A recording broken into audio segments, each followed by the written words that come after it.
Yo, it's Pico with High Thoughts TV. It's High Thoughts, we all high, man. I'm here with a living icon, Trae the Truth, man. How you doing? I'm blessed, bro. For sure. I want to start this interview a little different than how I do my normal ones. I want to ask you mentally how you been doing. Wow. It's been a uphill battle, man. Just dealing with so many things in life, but I can't really complain, bro, because like the way I've been looking at stuff lately, just on the spiritual notice, it's always somebody doing worse, and it's always somebody that wish they could be in his shoes. So yeah, I can't really complain, because I feel if I complain, it's like I'm seeming like I'm ungrateful for the blessings I got. So cool, bro. I'm still climbing. Yeah, for sure. You definitely wear a lot of different hats.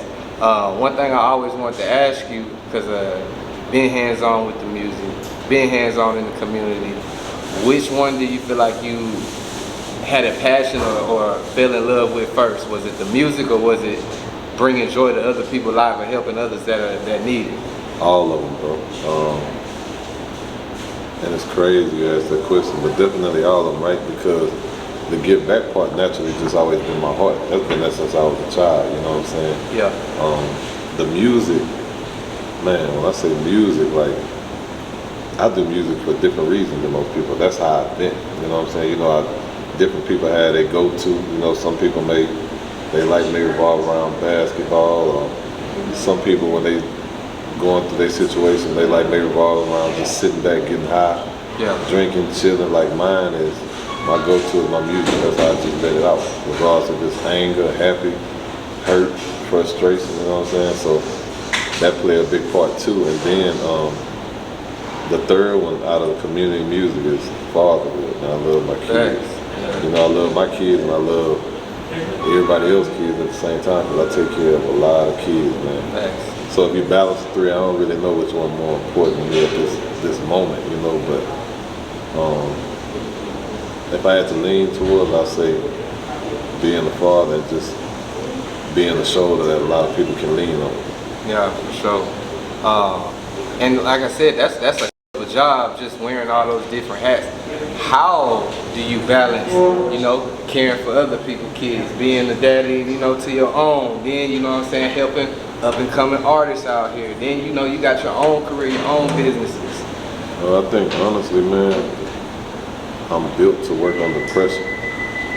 And then just being honest, it's like, they don't necessarily make it good, that's a form of trauma coming from the streets, because that's what we know. But honestly, that's the best way I work. So even when I'm not at ease, or even when it's like I'm getting pulled from every direction, I work better that way.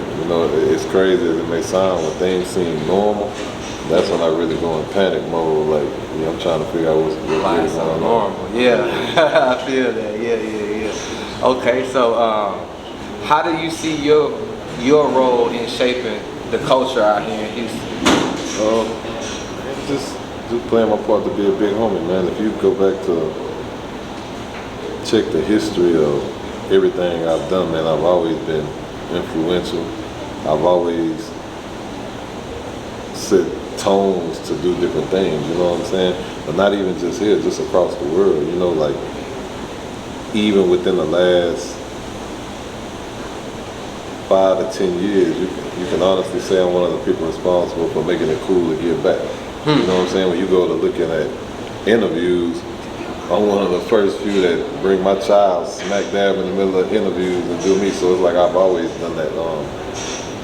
Even from the cars, the jury, I've been dealing with Iceman Nick and King Johnny and George and them since way back. I mean, just as a whole, and even music-wise, right? Like, I got out there and I made sure from back then, because it's crazy, a lot of people probably don't even realize it, from back then to now, I by far probably done the most songs and most features than any artist in the industry, not just here.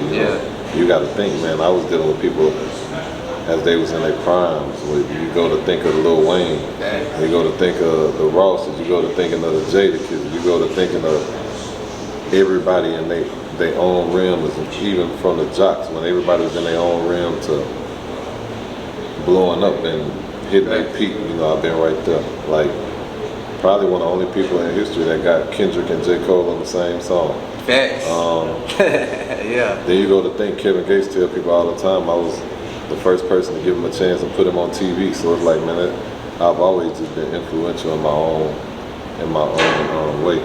Somebody was talking to me the other day and they were like, man, you ought to do a Pioneer Stories documentary because they know so many things that I do that I don't talk about, because I do at least another 90% of stuff people don't know behind the scenes. Yeah, sure. Yeah.